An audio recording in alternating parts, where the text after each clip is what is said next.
Back to Kosi craft. അപ്പോൾ ഇന്ന് എന്താ വെച്ച് കഴിഞ്ഞാൽ തിങ്സ് ടു ഡു വെൻ ബോറഡിൻ്റെ എപ്പിസോഡ് 2 ആണ്. എപ്പിസോഡ് 1 ഇട്ടപ്പോൾ ഞാൻ ചോദിച്ചിട്ടുണ്ടായിരുന്നു എപ്പിസോഡ് 2 വേണമെന്ന്. അപ്പോൾ എല്ലാവരും കമൻറ്റ് ബോക്സിൽ വേണമെന്നാണ് പറഞ്ഞിട്ടുള്ളത്. അപ്പോൾ അതുകൊണ്ടാണ് ഞാൻ എപ്പിസോഡ് 2 ഇട്ടത്. ആദ്യം ഞാൻ ഒരു പേപ്പറിൽ നിന്ന് എന്തൊക്കെ തിങ്സ് ടു ഡു വെൻ ബോറഡ് വീഡിയോയിൽ ഉൾപ്പെടുത്തണം എന്നുള്ളത് എഴുതി വെച്ചിട്ടുണ്ടായിരുന്നു. ഫസ്റ്റ് തന്നെ മേക്ക് എ ബക്കറ്റ് ലിസ്റ്റ് ആണ്. അതായത് ചിലവരൊക്കെ ഇത് ഈ ഹിയർ ഫസ്റ്റ് ആയപ്പോൾ തന്നെ ചെയ്തിട്ടുണ്ടാവും. പക്ഷേ ഞാൻ ചെയ്തില്ല, കാരണം എക്സാമിൻ്റെ തിരക്കൊക്കെ ആയിട്ട് ചെയ്യാത്തവരും ഉണ്ടാവും. അപ്പോൾ അവർക്കും അഡിയിട്ടാണ് മേക്ക് എ ബക്കറ്റ് ലിസ്റ്റ്. ആദ്യം നമ്മളെ ബക്കറ്റ് ലിസ്റ്റ് ഒന്ന് എഴുതിയേക്കാം. നിങ്ങൾക്ക് വെറുതെ ഒരു പേപ്പർ എടുത്ത് അതിൽ ജസ്റ്റ് ഇങ്ങനെ എഴുതിയാൽ മതി. പക്ഷേ നമ്മൾ കുറച്ചുകൂടെ എസ്തറ്റിക് ആക്കാൻ വേണ്ടിയിട്ട് ഇതുപോലെ ഒരു പോക്കറ്റ് പേജിൽ കട്ട് ചെയ്തെടുത്തിട്ട് അങ്ങനെ ആക്കുകയാണ്. ഞാനിതിൻ്റെ ജേർണലിൻ്റെ ഉള്ളിലാണ് എഴുതുന്നത്. കാരണം എനിക്ക് എപ്പോഴും തുറക്കാനും അതിലെന്തെങ്കിലുമൊക്കെ സാധിച്ചിട്ട് ടിക്കിടാനൊക്കെ പെട്ടെന്ന് സുഖമായത് എനിക്ക് ജേർണലിൻ്റെ ഉള്ളിൽ ചെയ്യാനാണ്. പിന്നെ ഒരു പേപ്പർ എടുത്ത് കട്ട് ചെയ്തതിന് ശേഷം നമുക്ക് ബക്കറ്റ് ലിസ്റ്റിലെ കാര്യങ്ങൾ എഴുതാൻ വേണ്ടിയിട്ടുള്ളൊരു പേപ്പർ കട്ട് ചെയ്തെടുക്കുക. എന്നിട്ട് അതിൽ നിങ്ങൾക്ക് ഹിയറിൽ സാധിക്കേണ്ട എല്ലാ കാര്യങ്ങളും എഴുതി കൊടുക്കുക. ഞാനെല്ലതും എഴുതി കൊടുത്തിട്ടുണ്ട്. പിന്നെ അതിനൊന്ന് ജസ്റ്റ് എസ്തറ്റിക് ആക്കേണ്ട. എസ്തറ്റിക് ആക്കേണ്ട ഒരു ആവശ്യമില്ല, പക്ഷെ ഞാനൊന്ന് എസ്തറ്റിക് ആക്കിയെന്നുള്ളൂ. ഞാൻ അതിൽ എഴുതി കൊടുത്തിട്ടുണ്ട്. ഇനി ഇതുപോലെ മടക്കിയതിന് ശേഷം ജസ്റ്റ് ആ തറ്റത്തൊരു ടാപ്പ് ഒട്ടിച്ചതിന് ശേഷം ആ ഒരു പോക്കറ്റിൻ്റെ ഉള്ളിൽ ഇറക്കിയിടുക. ടാപ്പ് ഒട്ടിക്കണമെന്നൊന്നും ഒരു നിർബന്ധമില്ല. ഞാൻ പറഞ്ഞില്ല, കുറച്ച് എസ്തറ്റിക് ആയിക്കോട്ടെ വിചാരിച്ചിട്ടാണ് ഞാൻ അങ്ങനെ ചെയ്തത്. അപ്പോൾ അതിൻ്റെ ഉള്ളിലേക്ക് അത് ഇറക്കി വെച്ചിട്ട് പാകമാണോ എന്നൊക്കെ നോക്കുക. പിന്നെ ഞാനൊരു പേപ്പറിൽ ബക്കറ്റ് ലിസ്റ്റിൽ നിന്ന് എഴുതി കട്ട് ചെയ്തെടുത്തിട്ടുണ്ട്. എന്നിട്ട് അതിൻ്റെ മുകളിൽ ജസ്റ്റ് ഒന്ന് സ്റ്റിക്ക് ചെയ്ത് കൊടുക്കുന്നുണ്ട്. അത് ഞാൻ കുറച്ചുകൂടെ രസമായിക്കോട്ടെ വിചാരിച്ച് എഴുതിയതാണ്. അതിൻ്റെ ആവശ്യമില്ല, നിങ്ങൾക്ക് ആൽഫബറ്റ് സ്റ്റിക്കറിൻ്റെ ഇതൊക്കെ ഒട്ടിച്ചിട്ടൊക്കെ ചെയ്യാം. ഇതാവുമ്പോൾ കുറച്ചുകൂടെ രസം ഉണ്ടാവുമെന്ന് കരുതിയിട്ട് ചെയ്തതാണ്. ബക്കറ്റ് ലിസ്റ്റിൽ അതും കൂടെ ഒട്ടിച്ച് കഴിഞ്ഞ് കഴിഞ്ഞാൽ അതിൻ്റെ പരിപാടി തീർന്നിട്ടുണ്ട്. ഇതൊക്കെ ചെയ്ത് വരുമ്പോഴത്തേന് 1, 2, 3 മണിക്കൂർ കഴിയും. അപ്പോൾ തന്നെ ടൈമൊക്കെ പോയിട്ടുണ്ട്. അപ്പോൾ തിങ്സ് ടു ഡു വെൻ ബോറഡിൽ ചെയ്യാൻ പറ്റിയൊരു ഐഡിയ. ഇതാണ് ഫൈനൽ ലുക്ക്. അത്യാവശ്യം കുഴപ്പമില്ലാതെ തന്നെ വന്നിട്ടുണ്ട്. ഇനി ഇതൊക്കെ കഴിഞ്ഞ ശേഷം ക്യാൻഡിലൊന്ന് ഊതിക്കെടുത്തണം. കാരണം ക്യാൻഡിലിൻ്റെ ആവശ്യം ഇനി ഇല്ല. അങ്ങനെയല്ല, ഇനി ആവശ്യമില്ല, കുറേ നേരമായാലും കത്തിച്ചിട്ടാണ്. ഇനി രണ്ടാമത്തേത് പെയിൻറ്റിങ് ആണ്. പെയിൻറ്റിങ് ചെയ്യുമ്പോൾ നിങ്ങൾക്ക് തന്നെ പെയിൻറ്റ് യൂസ് ചെയ്തിട്ട്, അതായത് കുപ്പി പെയിൻ്റൊക്കെ യൂസ് ചെയ്തിട്ട് നിങ്ങൾക്ക് ചെയ്യാം. ഞാനിവിടെ കളർ പെൻസിൽ വെച്ചാണ് ചെയ്യുന്നത്. ഞാൻ ചെറിയാണ് വരക്കണത്. അത്ര വലിയ രസത്തിലൊന്നും വരക്കാൻ എനിക്ക് അറിഞ്ഞൂടാ.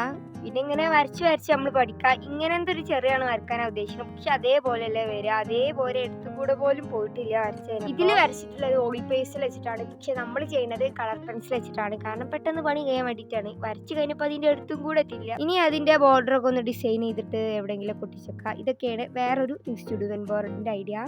അടുത്തത് പ്ലേ യുവർ ഫേവറേറ്റ്. എല്ലാവർക്കും ഓരോ ഫേവറേറ്റ് ഗെയിംസ് ഉണ്ടാവും. അപ്പോൾ അതൊക്കെ ഇരുന്ന് കളിക്കുക.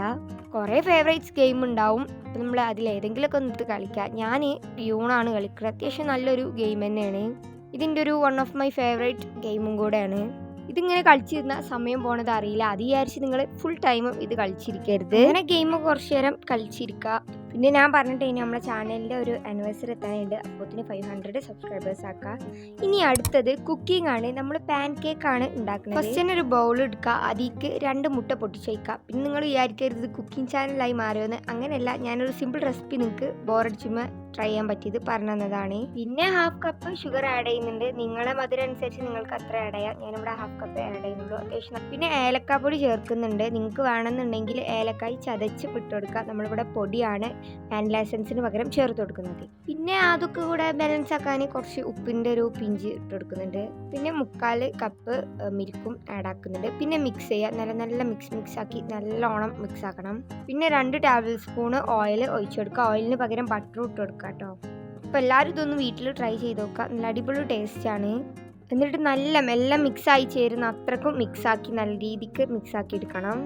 ഇനി നമ്മൾ 1 കപ്പ് ഫുള്ളും മൈദയാണ് ചേർത്ത് കൊടുക്കുന്നത്. ഇത് ഫുള്ളായിട്ട് ഇട്ട് കൊടുത്താൽ ഫുള്ളായിട്ട് നമുക്ക് മിക്സ് ആക്കാൻ കഴിയില്ല. അതുകൊണ്ട് തന്നെ കുറച്ച് ഇട്ടിട്ട് മിക്സ് ചെയ്ത് കൊടുക്കണം. മൊത്തമായിട്ടിട്ട് മിക്സ് ചെയ്യുമ്പോൾ ഫുൾ കട്ടായിട്ട് അതിലിങ്ങനെ കിടക്കും നന്നായിട്ട്. അപ്പോൾ കുറച്ച് ഇട്ടിട്ട് നന്നായിട്ട് മിക്സ് ചെയ്തെടുക്കുക. മൈദ ഇട്ട് കൊടുത്തു കഴിഞ്ഞാൽ നല്ല രീതിക്ക് തന്നെ മിക്സ് ആക്കണം. കാരണം ഇതിലിങ്ങനെ ചെറുതായിട്ട് അതിങ്ങനെ കട്ടിക്ക് പിടിച്ച് കിടക്കാനൊന്നും പാടില്ല. അപ്പോൾ നല്ല രീതിക്ക് തന്നെ ഇട്ട് കൊടുക്കുക. അങ്ങനെ ലാസ്റ്റ് കുറച്ചുകൂടെ മൈദപ്പൊടി ഉണ്ടായിരുന്നു, അതും കൂടെ ഇട്ട് കൊടുത്തതിന് ശേഷം നല്ല രീതിക്ക് തന്നെ മിക്സ് ചെയ്ത് കൊടുക്കുക.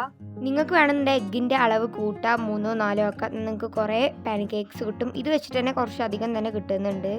ഈ ഒരു കൺസിസ്റ്റൻസി വരേക്കും ഇളക്കിയെടുക്കണം. ഇനി നമ്മൾ പാന് ഫുള്ളായിട്ട് നല്ല തീയിലിട്ട് ചൂടാക്കിയതിന് ശേഷം ഫുള്ളായിട്ട് തീ ലോ ഫ്ലെയിമിലാക്കിയിട്ടതിന് ശേഷം ഒഴിച്ചെടുക്കുക. ഇല്ലയെന്നാണെങ്കിൽ ഫുൾ കരിഞ്ഞ് ഒട്ടിപ്പിടിച്ചു. ഇനി അത് മറിച്ചിട്ട് കൊടുക്കുക. ഞാൻ വിചാരിച്ച് കരിഞ്ഞു എന്ന്. കുഴപ്പമില്ല എന്നുണ്ട്. ഫസ്റ്റ് ട്രൈ അല്ലേ, അപ്പം ഇങ്ങനെയൊക്കെ ആയിരിക്കും. സെക്കൻഡ് ട്രൈയും അത്യാവശ്യം നല്ല രീതിക്ക് തന്നെ വന്നിട്ടുണ്ടായിരുന്നു. ഇത് എല്ലാവർക്കും അറിയുന്ന ചെറിയ റെസിപ്പിയാണ്, എന്നാലും അറിയാത്തവർക്ക് വേണ്ടിയിട്ട് പറഞ്ഞതാണ്. ഒന്ന് ട്രൈ ചെയ്ത് ഇത് വെച്ചാൽ അത്യാവശ്യം കുറച്ച് പാൻ കേക്ക്സ് കിട്ടിയിട്ടുണ്ടായിരുന്നു. 10 പാൻ കേക്ക്സ് ആയിട്ട് കിട്ടിയിട്ടുണ്ടായിരുന്നു. ഇനി അതിനെ ജസ്റ്റ് ഒന്ന് ഡെക്കറേറ്റ് ചെയ്യാൻ വേണ്ടിയിട്ട് ഞാൻ ഡേറ്റ്സിൻ്റെ സിറപ്പാണ് ഒഴിച്ചു കൊടുക്കുന്നത്. നിങ്ങൾക്ക് ഹണിയൊക്കെ ഒഴിച്ചു കൊടുക്കാം. എൻ്റെ കയ്യിൽ ഇപ്പോൾ ഹണി ഇല്ലാത്തതുകൊണ്ട് ഡേറ്റ്സിൻ്റെ സിറപ്പ് ഒഴിച്ചു കൊടുക്കുന്നുണ്ട്. ഇത് ഓപ്ഷണലാണ്, പക്ഷേ ഇത് കൂട്ടി കഴിക്കാൻ നല്ല ടേസ്റ്റും ഉണ്ട്. ഇതുപോലെ ഡെക്കറേറ്റും ചെയ്യാൻ അടിപൊളിയാണ്, അതുപോലെ നല്ല ടേസ്റ്റും ഉണ്ട്. ഇതൊക്കെ ഉണ്ടാക്കി നിങ്ങളെ വീട്ടുകാരൊന്ന് നെട്ടിച്ചെടുക്കുക. ഇതുപോലെ എക്സ്പ്രഷൻ എന്താണെന്ന് നമുക്കൊന്ന് കാണാം. ഇങ്ങനെ ഫുള്ളായിട്ട് ഒഴിച്ചിട്ടുണ്ട്, ഇത്ര ഒഴിക്കണുള്ളൂ. ഇതൊന്ന് ഞാൻ കഴിച്ചു നോക്കുന്നത് നല്ല ടേസ്റ്റ് ഉണ്ട്, അടിപൊളിയാണ്. ഞാൻ ഉണ്ടാക്കിയതുകൊണ്ട് പറയല്ല, അത്യാവശ്യം നല്ല അടിപൊളിയായിരുന്നു. അപ്പോൾ ഇത്രയാണ് നമ്മൾ തിങ്സ് ടു ഡു വെൻ ബോറഡിലെ വീഡിയോ. ഇഷ്ടപ്പെട്ടു കഴിഞ്ഞാൽ ചാനൽ ലൈക്കും സബ്സ്ക്രൈബും കമൻറ്റും ഒക്കെ ചെയ്യുക. പിന്നെ അടുത്ത വീഡിയോയിൽ കാണുമായിരിക്കും. ബൈ.